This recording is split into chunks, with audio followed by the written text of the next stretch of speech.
Olá pessoal, professor Yuri Keresnovski, do canal Matemática Elementar, continuando a solução da prova da EPCAR 2018. Questão de número 28. Um professor de matemática, ao utilizar um programa de computador, obteve a sequência de gráficos abaixo. Os gráficos acima foram obtidos a partir das seguintes leis na variável x. Reparamos aqui que 1 e 2 são leis de gráficos que são funções do primeiro grau. E 3 e 4 são funções quadráticas, ok? Em que os coeficientes a, b, c, r, s, t, m, n, p e q são números reais, não nulos. Esse professor apresentou os dados acima a uma turma do 9º ano e pediu-lhes que classificassem as afirmativas abaixo em verdadeiras ou falsas. A sequência correta que os alunos deveriam ter obtido é... Então vamos. 1 e 2 são funções do primeiro grau, como relembramos. Numa função do primeiro grau do tipo ax mais b, o b, que é o termo independente, representa o ponto onde a reta corta o eixo y. Então, nessa aqui e nessa daqui, esses são os pontos que seriam o termo independente. Só que o termo independente aqui é o n, significando que ele está abaixo do eixo, então n é o quê? Negativo. E esse termo independente é o menos q. E o menos q, ele está também abaixo do eixo. Então, o menos q é negativo. Peraí, se menos q é negativo, multiplica por menos 1 dos dois lados. Você vai ficar com q positivo. Lembrando que ao multiplicar por menos 1, eu tenho que inverter o sinal da desigualdade. Tá aí.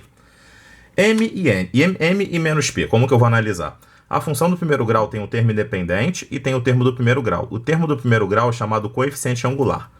Se a minha reta estiver assim, ó, ascendente, crescendo da esquerda para a direita, o a dela, o termo do primeiro grau, é positivo. Se ela estiver decrescendo da esquerda para a direita, o termo do primeiro grau é negativo. Então, aqui não é o m, o termo do primeiro grau, m, negativo. Aqui não é o menos p, o termo do primeiro grau, então menos p tem que ser positivo, crescente. Se menos p é positivo, multiplica por menos 1, p é negativo, invertendo o sinal da desigualdade. Então, o estudo das retas está feito. Eu sei todos os sinais, ok? Partimos para o 3 e para o 4.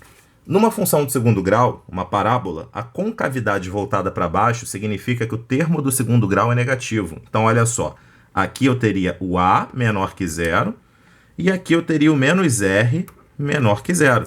Se menos r é menor que zero, significa que o r é positivo, multiplicando por menos 1, o mesmo recurso que a gente já fez aqui algumas vezes. Então, ó, a e r, pronto. A função do segundo grau, o ponto onde ela corta o eixo y, representa o termo independente. Então, seria quem aqui? O c. E quem seria aqui? O t. Então, em ambas, a gente nota rapidinho aí que o c é negativo e que o t também é negativo. Então, tá aí, ó. Tanto o c quanto o t são negativos. Me resta, para finalizar essa análise que a gente está fazendo, pensar nos termos do primeiro grau, no menos b e no s. Para chegar à conclusão desses caras, eu vou olhar para o vértice dessas parábolas, que é esse pontinho aqui, de máximo, no caso, dessas duas. O vértice, assim como qualquer outro ponto, ele tem duas coordenadas, o x e o y. A coordenada x do vértice aqui é essa, e a coordenada x do vértice aqui é essa. X do vértice, só relembrando rapidinho, ele é dado pelo que mesmo? X do vértice, gente, nada mais é que menos b sobre 2a, sendo b o termo independente, o termo do segundo grau da tua função, do primeiro grau, perdão. Tá? Então, b é o termo do primeiro grau da tua função. Daí, o que a gente vai fazer? Usar essa relação para tentar ver qual é o sinal do b da nossa. Nesse caso daqui, o meu b é menos b, na verdade, né? Então, meu x do vértice ficaria menos b sobre 2a, não ficaria? E eu sei que ele é positivo, porque o x do vértice está do lado direito do eixo. Menos b é b. Então, eu vou ficar com b sobre 2a tendo que dar positivo. Peraí, se b sobre 2a é positivo e o a é negativo, b sobre um número negativo tem que dar positivo, significa que o b é negativo também. Então, a gente descobriu o sinal do b aqui rapidinho, tá? Do outro lado, a análise é a mesma, só que reparem que agora o x do vértice está do lado negativo do eixo. Então, meu x do vértice, nesse caso, é negativo, correto? E o meu x do vértice é menos b sobre 2a, que é menos r. Ficaria assim, não ficaria? O menos corta, eu vou ficar com s sobre 2r, tendo que gerar um número de que tipo? Negativo. Se s sobre 2r é negativo, vamos ver o que acontece. O meu r é positivo. Para que s sobre 2r dê negativo, só me resta que o s seja negativo. Então, venho aqui, analiso, descubro que o s é negativo.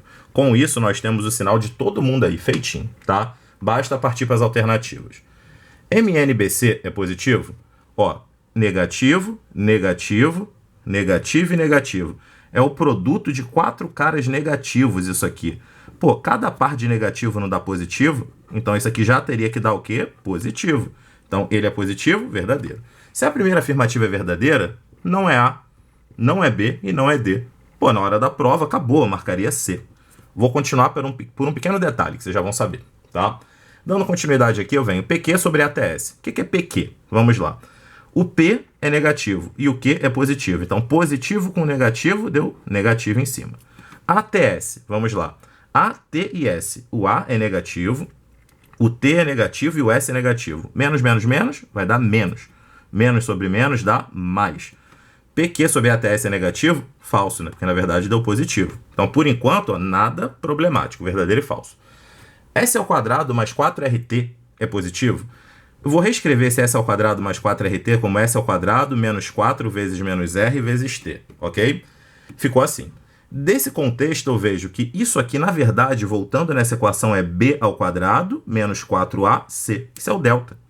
Então, isso aqui é o meu delta. Só que essa função, ela tem 2 raízes. Ela corta o eixo 2 vezes, o eixo x. Então, quer dizer que o delta é maior que zero. São 2 raízes reais distintas. Quer dizer que essa afirmativa é verdadeira.